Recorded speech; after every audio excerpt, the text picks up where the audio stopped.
Saudara yang dikasih Tuhan, mari kita lihat Kolose 2 ayat yang ke-14. Buka Alkitab Anda dalam Perjanjian Baru, Kolose 2 ayat ke-14.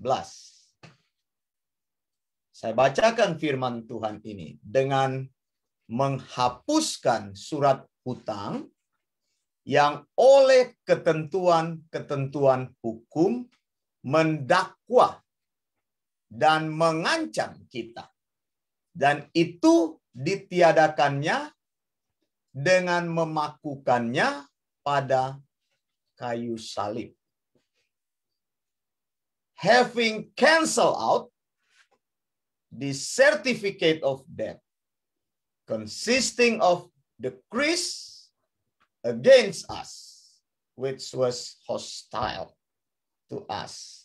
And he has taken it out of the way, having nailed it to the cross. Saudara yang dikasih Tuhan, ada tradisi di Romawi terjadi seperti ini. Kalau ada orang warga negara Romawi terbukti melakukan kejahatan, maka orang tersebut otomatis dijebloskan dalam penjara. Nah, ini semua mengalami seperti itu di negara manapun. Cuma uniknya di Romawi, di depan pintu sel orang tersebut akan ditempel yang namanya Certificate of Debt. Jadi depan pintu itu ada Certificate of Debt, lalu dituliskan semua kejahatan yang pernah orang itu lakukan dan hukuman yang harus dia jalani. Saudara, mengapa ini dilakukan? Agar supaya semua orang yang lewat di situ mengetahui bahwa orang ini adalah narapidana dan semua kejahatannya jelas di situ. Saudara yang dikasih Tuhan, narapidana ini akan menjalani semua tuntutan hukum sampai masa pembebasannya tiba.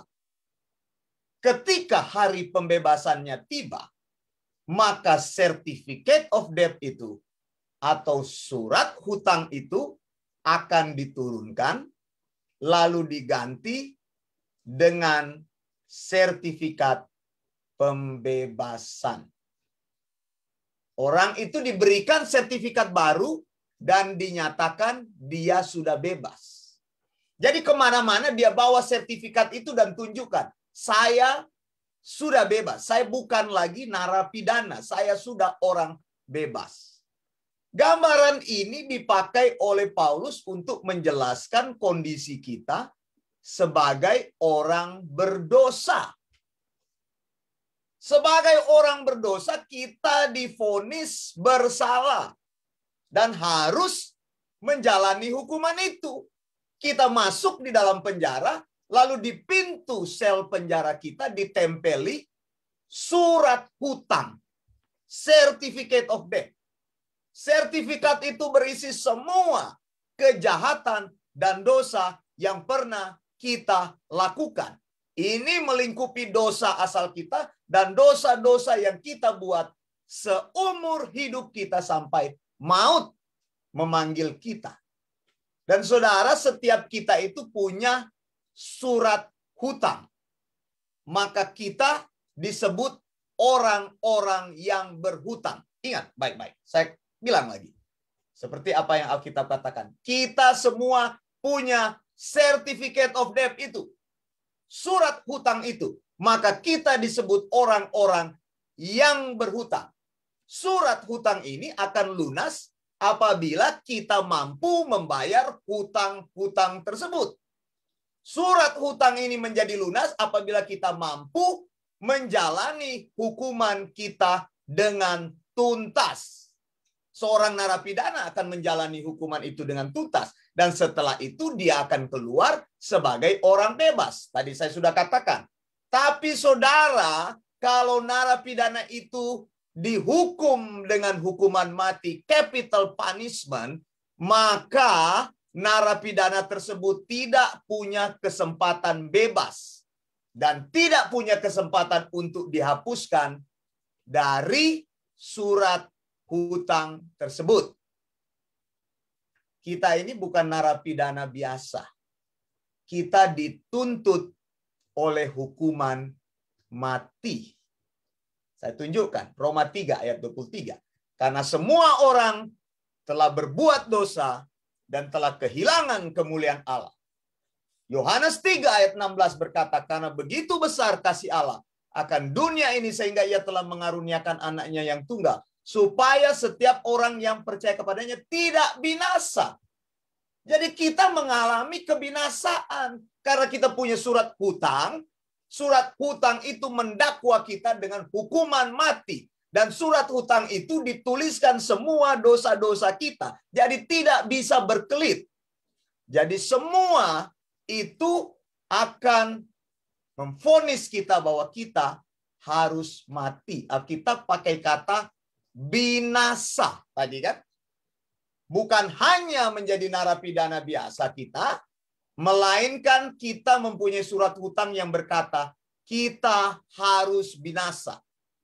Lagi saya tunjukkan dari dalam kebenaran Alkitab. Roma 3 ayat 9 dan seterusnya sampai ayat 18. Jadi bagaimana? Ada pertanyaan.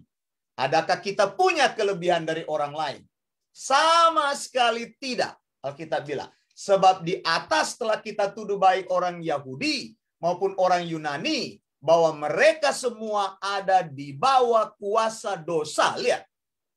Tidak ada kelebihan. Sama semuanya. Saya dan saudara sama semuanya. Kita berada di bawah kuasa dosa. Ayat 10. Sebab seperti ada tertulis, tidak ada yang benar seorang pun tidak. Tidak ada seorang pun yang berakal budi. Tidak ada seorang pun yang mencari Allah. Semua orang telah menyeleweng. Mereka semua tidak berguna. Tidak ada yang berbuat baik, seorang pun tidak. Kerongkongan mereka seperti kubur ternganga. Lidah mereka merayu-rayu. Bibir mereka mengandung bisa. Mulut mereka penuh dengan sumpah serapa. Kaki mereka cepat untuk menumpahkan darah. Keruntuhan dan kebinasaan mereka tinggalkan di jalan mereka. Dan jalan damai tidak mereka kenal. Rasa takut kepada Allah tidak ada pada orang itu. Jadi Alkitab katakan bila kita harus binasa, maka kita tidak punya kesempatan untuk menukar surat hutang itu dengan kebebasan. Betul nggak? Orang yang dibebaskan dari penjara tidak bisa dituntut lagi oleh hukuman yang sama. Dalam hukum disebut dengan double jeopardy. Jadi kalau ada orang yang sudah membunuh, dia menjalani hukumannya sebagai seorang pembunuh, dia bebas. Maka bila dia dituntut dengan kejahatan yang sama, kejahatan itu tidak bisa lagi mempan kepada dirinya. Karena dia sudah memenuhi semua hukum. Nah saudara, lalu apa kebanggaan kita hidup dengan memegang surat hutang? Kemanapun kita pergi disebut sebagai penghutang besar yang tidak mempunyai pengharapan. Dalam surat hutang itu ada semua catatan kriminal kita. Dan catatan itu akan menempel terus di dalam hidup kita sampai kita mati. Ingat, kita adalah kriminal dan kita adalah penghutang. Orang tidak mau disebut dengan tukang hutang, betul? Dewasa ini orang marah sekali dengan tukang hutang. Karena sudah berhutang tidak membayar. Karena dia marah sekali maka ditulislah di Facebook. Hei tukang hutang, bayar dong hutangmu. Kebal lagi tidak mau bayar hutang, fotonya dimunculkan di Facebook. Betul? Orang tidak mau, malas orang dengan tukang menghutang. Kita ini disebut dengan penghutang besar, bahkan kriminal, saudara. Saudara, surat hutang itu dalam bahasa Yunani itu bagus. Namanya chairografon. Chairografon. Artinya chairo itu adalah tangan. Grafon itu kan grafe tulisan. Jadi tulisan tangan yang berisi hutang yang harus dibayar. Dan karena kita yang berhutang, maka kita juga harus membayarnya. Iya dong. Masa saudara yang hutang orang lain yang disuruh bayar? Kan tidak lucu. Orang yang hutang ya bayar hutangnya. Betul ya saudara ya? Hati-hati dengan hutang. Tapi saya bicara tentang surat hutang yang sebenarnya. Surat hutang ini adalah tuntutan. Dan kita tidak bisa menghindari ini. Surat hutang ini berisi record charges. Catatan hidup kita sebagai bukti bahwa kita adalah pelanggar hukum Allah. Kita semua pelanggar hukum Allah dan layak untuk dihukum mati. Makanya saudara, Kolose 2 ayat 14 berkata, dengan menghapuskan surat hutang yang oleh ketentuan-ketentuan hukum mendakwa dan mengancam kita, dan itu ditiadakannya dengan memakukannya pada kayu salib.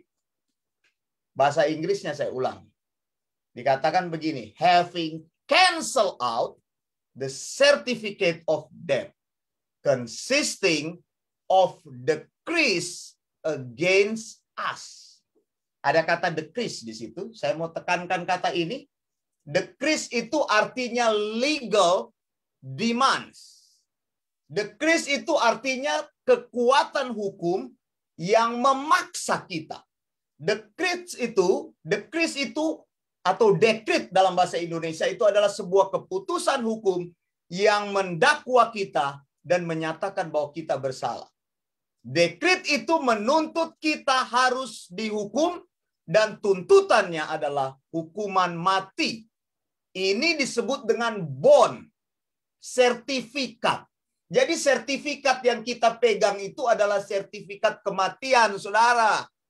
Siapa yang mau menyimpan sertifikat kematian, saudara? Orang senang dengan sertifikat apa? Rumah, sertifikat saham, sertifikat tabungan. Siapa di sini yang punya banyak sertifikat? Ayo ngaku.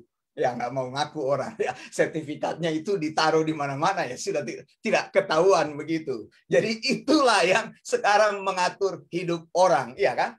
Tapi kalau kita kemana-mana pegang surat hutang, saudara, siapa yang mau, saudara? Orang yang berhutang itu paling tidak mau, saudara, ditonjolkan dirinya ke depan umum. Kalau kita belum berhutang, kita masih senang selfie-selfie. Tapi orang penghutang, dia pasti akan blok semua. Dia tutup akun media sosialnya, Twitternya, Instagramnya, Facebooknya ditutup. Kalau bisa rumahnya ditutup. Bilang anaknya, kalau ada yang cari, bilang mama nggak ada. Loh, mama ada kok, bilang nggak ada. Ya bilang aja, itu aturannya, nggak ada gitu. Kuntuanya dari kepala desanya datang, tok. Mama ada. Mama bilang nggak ada kuntua. Kepala desa. Oh, mama bilang nggak ada. Berarti mamanya ada begitu. Dan saudara yang dikasih Tuhan, orang tidak mau memegang surat hutang. Surat hutang ini memisahkan kita. Surat hutang ini menuntut setiap orang yang belum menerima Kristus. Saya ulang. Surat hutang ini menuntut setiap orang yang belum menerima Kristus. Tadi ada kata di situ hostile. Hostile itu adalah musuh, adalah enemy.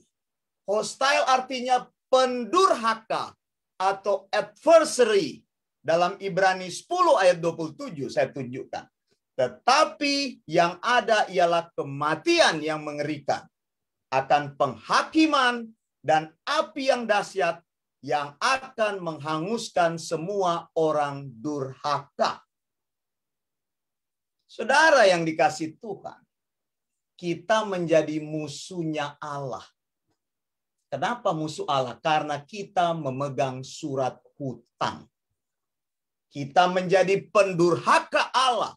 Apa yang memisahkan kita dengan Allah? Surat hutang itu.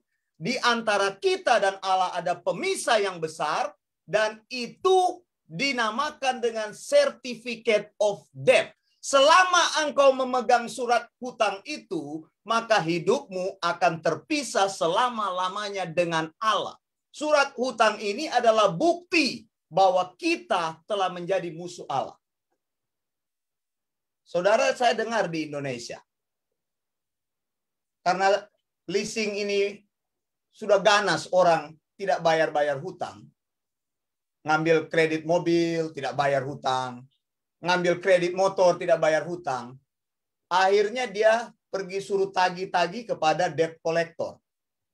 Akibatnya orang di tengah jalan lagi bawa mobil, di stop. Mobilmu ada hutang, keluar, langsung diambil mobilnya, saudara. Orang bawa motor di tengah jalan, langsung diturunkan di tengah jalan, diambil, saudara. Dia tidak peduli namamu siapa, dia cuma lihat dari plat nomornya. Dia lihat plat nomornya, DB 1253. Ini 5 bulan belum bayar kredit. Langsung tarik. Ini plat nomor di Jakarta, B5721CN. Ayo, langsung ambil, saudara. Wah, itu jadi masalah dulu itu. Akhirnya orang jadi tidak nyaman. Makanya kalau punya hutang memang jadi tidak nyaman. Mau terima telepon aja, dengar dulu siapa yang ngomong gitu. Jadi teleponnya dikasih speaker. Halo? Wah, ini tante ini pasti mau nagih hutang nih. Langsung dimatiin teleponnya begitu ya. Jadi saudara memang tidak nyaman. Engkau akan hidup di dalam tempat di mana engkau akan menghindari siapapun. Saudara, Alkitab katakan, surat hutang ini adalah daftar semua kejahatan kita dan hutang moral kita kepada Allah. Semua hutang yang tidak akan mampu dibayar oleh manusia yang tidak sempurna seperti kita. Mengapa kita tidak mampu membayar hutang itu? Karena kita adalah orang yang bangkrut. Alkitab katakan semua manusia berdosa itu bangkrut, korup, tidak punya kemampuan untuk membayar semua hutang-hutangnya. Kolose 2 ayat 14, saya bacakan lagi. Dengan menghapuskan surat hutang yang oleh ketentuan-ketentuan hukum mendakwa dan mengancam kita. Dan itu ditiadakannya dengan memakukannya pada kayu salib. Haleluya. Puji Tuhan. Di kayu salib, surat hutang kita dihapuskan.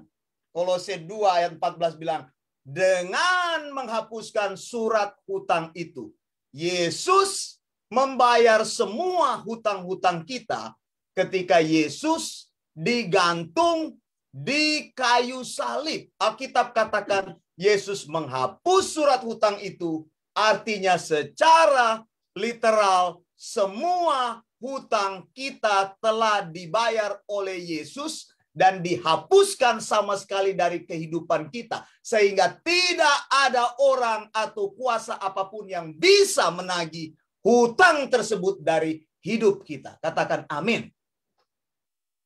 Bebas dari hutang. Lihat ya, saya bacakan beberapa terjemahan. Dikatakan, Amplified Bible bilang begini. Having canceled and blotted out and wiped away. Surat hutang itu dibatalkan dan dihapus sama sekali. Betapa luar biasanya kita. Saya ingat, ini kejadian kecil. Pada waktu Prinsi masih kecil itu, masih bayi, dia pernah jatuh dari tempat tidur. Lalu dia nangis kuat sekali. Kami tidak bisa menghentikan tangisannya. Dan saya khawatir jangan-jangan ada bagian tubuh yang patah. Terpaksa kami lari ke emergensi di rumah sakit. Begitu ya. Cepat sekali kita pergi ke rumah sakit. Dokternya periksa. Kita sudah panik. Nangisnya nggak berhenti-berhenti sepanjang jalan. Sampai di rumah sakit tidak berhenti-berhenti. Saya bilang, waduh ini bagaimana ini? Dokternya periksa. Ternyata tidak ada apa-apa. Waktu saya mau bayar, dokternya bilang ke saya, ini seumur hidup saya alami. Belum pernah ini di Australia, saudara. Tidak ada yang gratis, saudara, di luar negeri. Waktu saya pergi mau bayar di kasirnya. Kasirnya bilang tidak usah bayar. Loh, kenapa tidak usah bayar? Ya dia bilang tidak ada alasan, tidak usah bayar. Ya, saya juga kaget tidak usah bayar. Oh ini beneran. Tidak usah bayar. Tanpa saya mengeluarkan identitas saya. Pada waktu saya nggak tahu itu. Terjadi seperti itu. Jadi saya mau gambarkan ini. Bagaimana tagihan-tagihanmu dihapus dan dibatalkan oleh Yesus di kayu salib. Terjemahan lain juga bilang begini, He did this by erasing the charges. Ia melakukan ini dengan menghapus semua tuntutan. Terjemahan lain bilang begini, He has destroyed what was against us. Ia telah menghancurkan apa yang menuntut kita. Lalu yang lain, He canceled the record that contains the charges against us. Ia telah membatalkan catatan yang berisi hukuman terhadap kita. Itu yang dikerjakan oleh Yesus. Saya harap engkau yang mendengarnya malam hari ini, siapapun engkau, ingat baik-baik di kayu salib, surat hutang itu dibatalkan.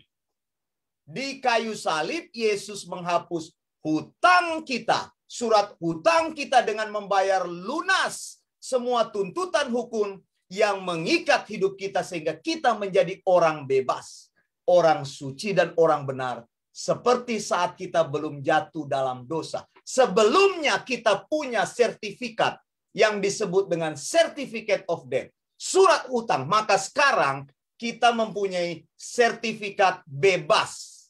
Sertifikat bebas itu namanya apa? Tetelestai. Tetelestai artinya apa? Paid all in full. Sudah dibayar dengan lunas. Itu yang terjadi di kayu salib ketika Yesus mengalami penderitaan salib. Itu adalah pekerjaan yang Yesus lakukan untuk membayar semua hutang kita.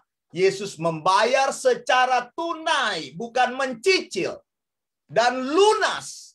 Tidak ada lagi yang tersisa. Di dalam Yesus semua hutang kita telah dilunasi. Yohanes 19 ayat 30 berkata, sesudah Yesus meminum anggur asam itu berkatalah ia, sudah selesai. Tetelestai. Ingat kata-kata saya ini. Sudah selesai. Tetelestai artinya sudah lunas. Sudah diselesaikan. Ia menundukkan kepala dan menyerahkan nyawanya. Kalimat sudah selesai, sekali lagi saya ulangi.